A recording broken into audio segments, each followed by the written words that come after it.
Bonjour, chers internautes. Nous sommes là aujourd'hui pour démarrer notre cours de philosophie qu'on avait démarré par la présentation du programme. On a fait la présentation du programme et le premier domaine, on avait dit que c'est le domaine numéro 1. Donc on va commencer par le domaine numéro 1. Et vous voyez, on a mis domaine numéro 1, la réflexion philosophique.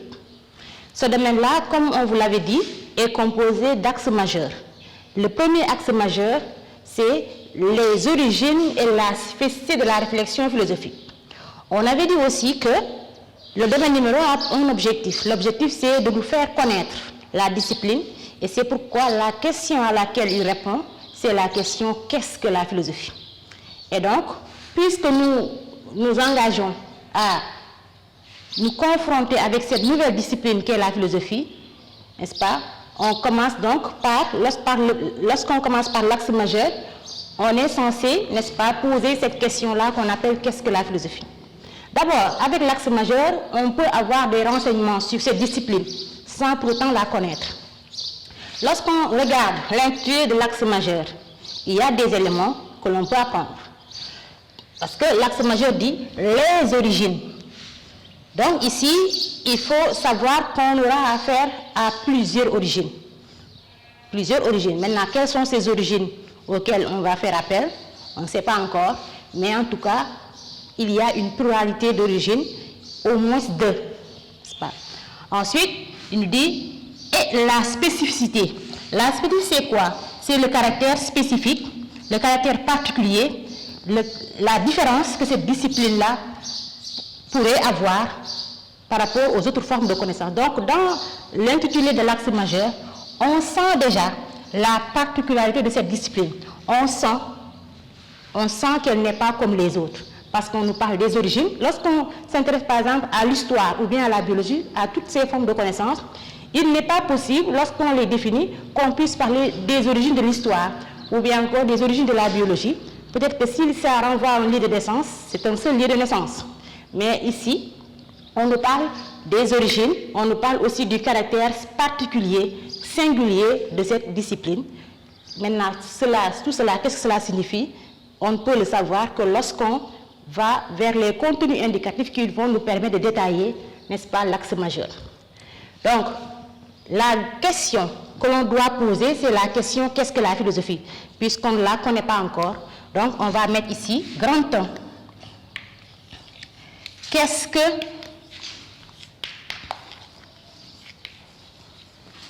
la philosophie? Qu'est-ce que la philosophie? Point d'interrogation. Qu'est-ce que la philosophie? Lorsqu'on pose la question « Qu'est-ce que la philosophie ?» ou bien « Qu'est-ce que » par rapport à n'importe quelle discipline, qu'est-ce qu'on attend qu'on puisse faire? On attend qu'on puisse proposer une définition. Donc, la définition même, qu'est-ce qu'elle est? C'est la première étape à toute étude. Lorsqu'on veut étudier une science, une connaissance, la première chose à faire, c'est de respecter l'étape de la définition, qui est la première étape à toute étude. Donc, quand on pose la question « Qu'est-ce que la philosophie ?» on doit mettre ici « Définition de la philosophie ». Mais il y a un problème. Pourquoi il y a un problème? Parce que le contenu indicatif ne nous dit pas, ne met pas définition de la philosophie, mais plutôt tentative de définition de la philosophie. Le contenu indicatif, mais tentative de définition de la philosophie.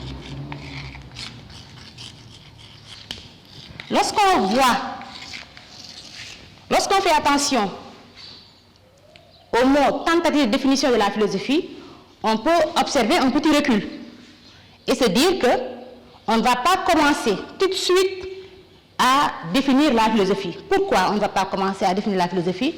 Parce qu'il se pourrait qu'il y ait des obstacles qui peuvent nous empêcher, des obstacles ou bien des difficultés qui peuvent nous empêcher de définir cette discipline. Et c'est justement parce qu'il y a des obstacles qui nous empêcheront de proposer une définition que le contenu indicatif prend la précaution de mettre tentative de définition de la philosophie. Supposons qu'on étudie une autre discipline, par exemple. Lorsque je mets « qu'est-ce que l'histoire ?» il ne serait pas possible que je puisse mettre tentative de définition de l'histoire. Ça n'aurait pas de sens parce qu'il n'y a aucun obstacle, aucune limite qui pourrait m'empêcher de proposer la définition de l'histoire. Et cela, pour n'importe quel type de science, il est possible de passer directement à leur définition. Mais parce que la philosophie est une discipline pas comme les autres, elle présente dès le départ un obstacle ou bien des problèmes liés à sa définition même. Maintenant, qu'est-ce qu'on va faire? On va se poser la question, mais qu'est-ce que définir d'abord? À quoi cela renvoie? Qu'est-ce que cela signifie? Et lorsqu'on sait ce que cela veut dire définir, on pourrait savoir qu'est-ce qui nous empêche de pouvoir définir la philosophie. Lorsque l'on prend le mot définition, définir revient à faire deux choses. Définir revient à faire deux choses. Quels sont les deux éléments qui nous permettent de parler de définition? Lorsque je définis, dans la définition, on a deux éléments fondamentaux, à savoir l'objet. Et quand je détermine l'objet, je montre en même temps les limites de cette science. Par exemple, je prends un exemple. Lorsque je définis l'histoire, qu'est-ce que l'histoire? Définition de l'histoire. Tout le monde a la définition de l'histoire en tête. Définition que l'on apprend à l'élémentaire. L'histoire, qu'est-ce qu'elle fait? Elle étudie le passé des hommes. Dans ce que je dis, l'histoire étudie le passé des hommes. J'ai défini l'histoire. Dans cette définition-là, qu'est-ce que j'ai? J'ai ces deux éléments-là qui me permettent de parler de définition. Quand je dis l'histoire étudie le passé des hommes, je détermine ici l'objet de l'histoire, l'objet d'étude de l'histoire. L'objet d'étude de l'histoire, c'est quoi? C'est le passé. Et en déterminant l'objet de l'étude de l'histoire, je montre en même temps les limites de cette science, c'est-à-dire là où elle commence et là où elle s'arrête, son domaine de compétence ou bien son domaine de prédilection. L'histoire, parce qu'elle a comme objet d'étude le passé, l'histoire est limitée à nous dire le passé des hommes.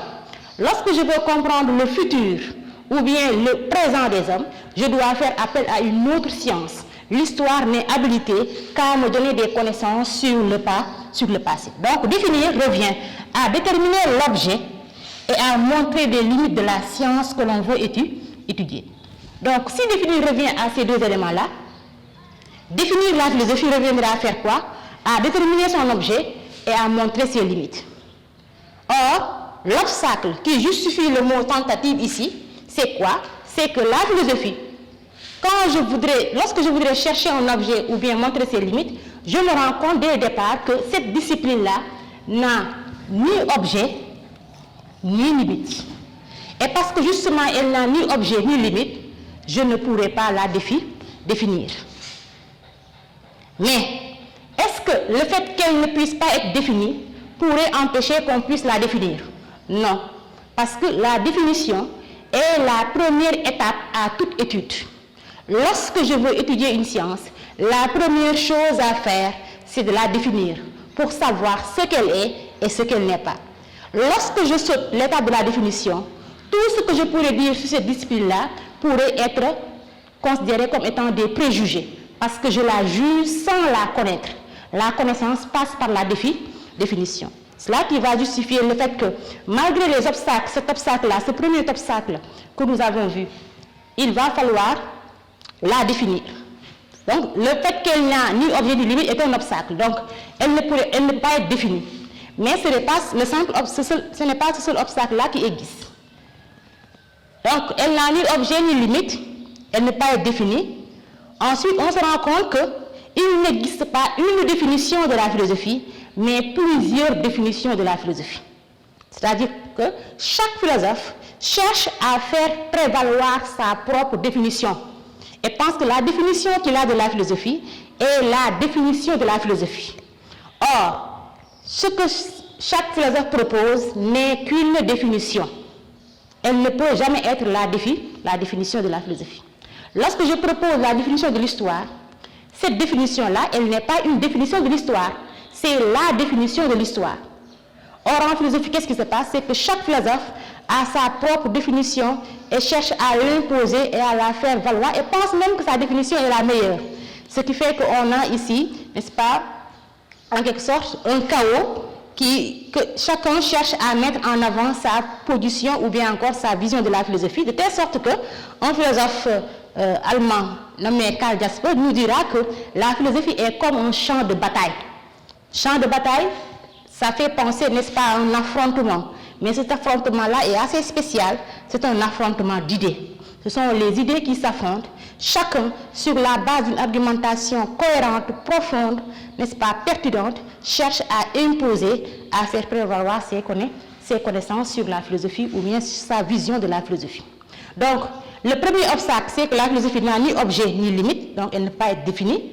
Le deuxième obstacle, c'est que chaque philosophe a sa propre définition, ce qui fait qu'on a une pluralité de définitions de la philosophie, de telle sorte qu'on ne peut pas savoir quelle est la définition la plus pertinente. Le troisième obstacle, c'est quoi? C'est que dès que je commence à poser la question qu'est-ce que la philosophie et que je tente de la définir, je suis déjà en train de poser un acte philosophique. Qu'est-ce que cela veut dire?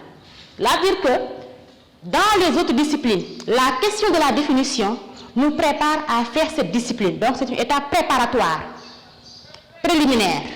Mais lorsqu'il s'agit de la philosophie, dès que je commence à poser la question qu'est-ce que la philosophie et que je tente de la définir, je suis déjà au cœur de la philosophie. Je suis en train d'apporter ma propre conception que j'ai de la philosophie, cette conception-là qui sera confrontée avec d'autres conceptions de la philosophie. Donc, là où la philosophie, la question de la définition devient une étape préliminaire, préparatoire, dans les autres disciplines, en philosophie, la définition ne me prépare pas à philosopher. En définissant la philosophie, je suis déjà en train de philosopher. Quand je fais, par exemple, quand je définis les mathématiques, je ne fais pas encore les mathématiques, je me prépare à faire les mathématiques après. Quand je définis l'histoire, je ne fais pas encore l'histoire. Quand je définis, n'est-ce pas, toutes les sciences, lorsque je les définis, je ne les fais pas encore. Mais dès que je commence à définir la philosophie, je suis en train déjà de poser un acte philosophique. Donc c'est un acte qui est sérieux, qui engage, n'est-ce pas, ma propre vision des choses.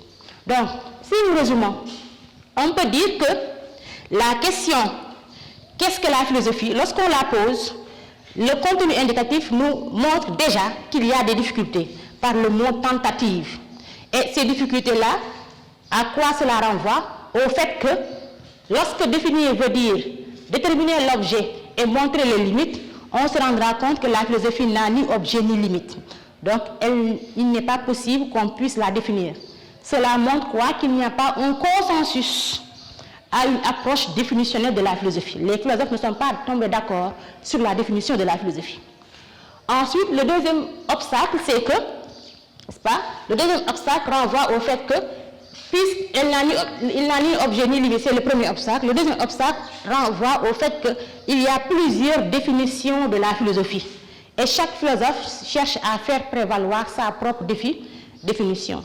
Le troisième obstacle en est que la question de la définition n'est pas une étape préliminaire ou bien préparatoire pour philosopher. Elle est déjà un acte philosophique. Voilà donc, chers internautes, n'est-ce pas? Maintenant, la question que l'on va poser est de savoir, est-ce que la philosophie peut échapper à une exigence définitionnelle? Est-ce qu'il faudrait sauter l'étape de la définition? Là, vous avez vous-même la réponse. La définition ne peut pas être sautée, l'étape de la définition. Lorsqu'on se propose de poser la question qu'est-ce que la philosophie, il va falloir respecter l'étape de la définition qui est la première étape à toute étude. Donc, par quel moyen donc va-t-on essayer de contourner ces obstacles-là pour avoir au moins une idée sur ce qu'est la philosophie? C'est la question donc à laquelle nous répondrons lors de notre prochaine séance.